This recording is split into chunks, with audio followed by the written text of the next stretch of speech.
The story we all know is one of fire and oblivion. 66 million years ago, a rock the size of a mountain descended from the heavens. Its impact brought an end to a reign that had lasted for over 150 million years. But what if the asteroid wasn't an instrument of death? What if it was a seed? Imagine that asteroid not as inert stone, but as a biological vessel. Hurtling through the void, its core held something alien.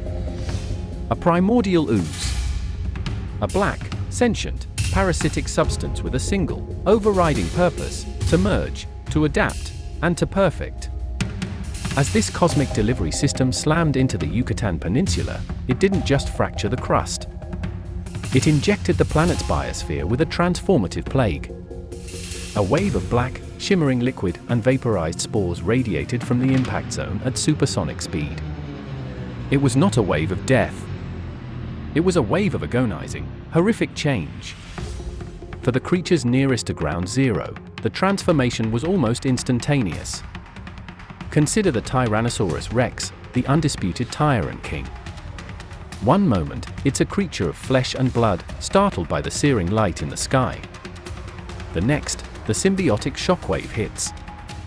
The black ooze seeps into its skin, its bloodstream, its very DNA. Bones crack and reform. Muscles twist and expand. Its tough hide is replaced by a shifting, liquid black carapace that can harden into bio-armor or sprout razor-sharp tendrils. Its roar, once a terrifying bellow, deepens into a guttural, resonant snarl that speaks of a newfound, malevolent intelligence. It is no longer just a T-Rex. It is now a tyrant venom, the apex predator perfected. This agonizing genesis repeated itself across the globe, adapting to each unique physiology. The velociraptor packs, already renowned for their coordinated hunting, underwent a terrifying mental evolution. The symbiote linked their minds. They became the Reaper pack, a silent, telepathic unit. They move as one, their sickle claws now able to extend and morph into piercing spears.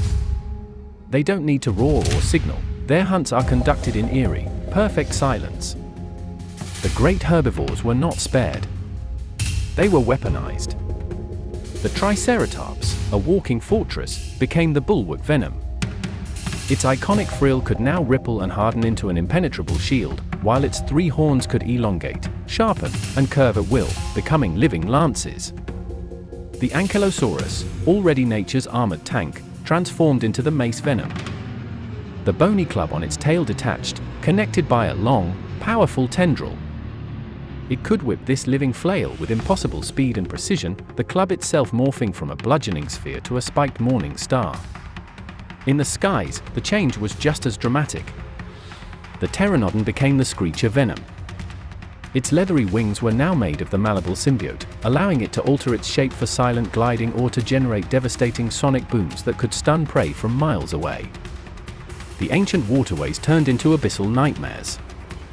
The colossal Spinosaurus, already a semi-aquatic terror, embraced its new form as the abyss Venom.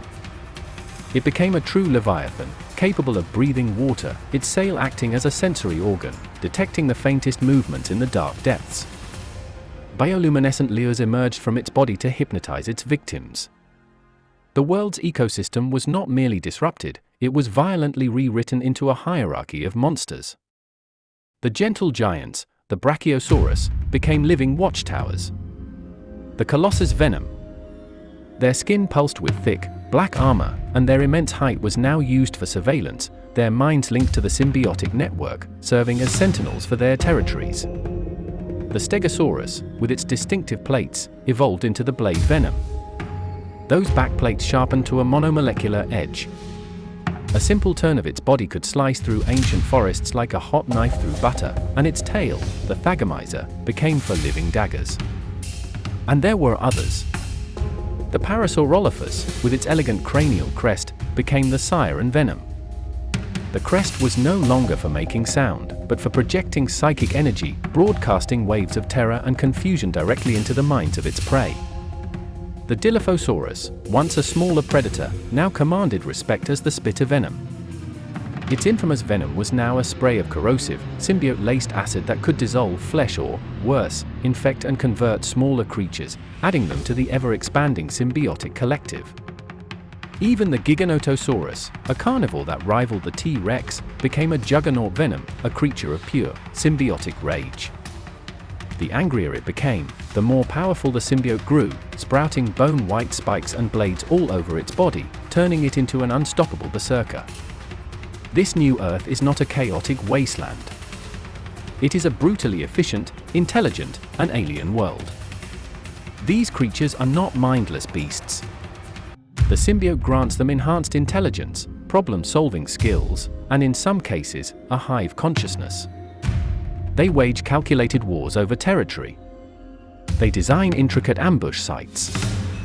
They are the masters of a planet that is now, in essence, a single, sprawling superorganism. So, what of our own ancestors? What of the small, shrew-like mammals cowering in the shadows of this monstrous world? Their existence became a constant state of absolute terror. Survival was no longer about outrunning a simple predator. It was about outwitting a telepathic pack of reapers, avoiding the psychic traps of a siren, and staying out of sight of the colossal tyrant venoms who ruled the land. Evolution for mammals would take a drastically different path. Not toward intelligence in the way we understand it, but toward ultimate stealth. They would become masters of camouflage, burrowing deep into the earth, their senses evolving to detect the slightest tremor or psychic ripple. Perhaps they would never emerge. 66 million years later, this alternate Earth would be unrecognizable. A world where the sky is patrolled by silent, shape-shifting screechers. Where the forests are carved up by the blade venoms and hunted by the telepathic reapers. Where the oceans hide things that defy sanity. And where all life lives in fear of the planet's undisputed rulers, the intelligent, biomechanical monstrosities born from a chance impact. There would be no humans. No civilization as we know it. There would only be the perfect, unending reign of the dino venoms, a horrifying testament to the idea that on the grand, cosmic scale, extinction is not always an end. Sometimes, it's a terrifying new beginning.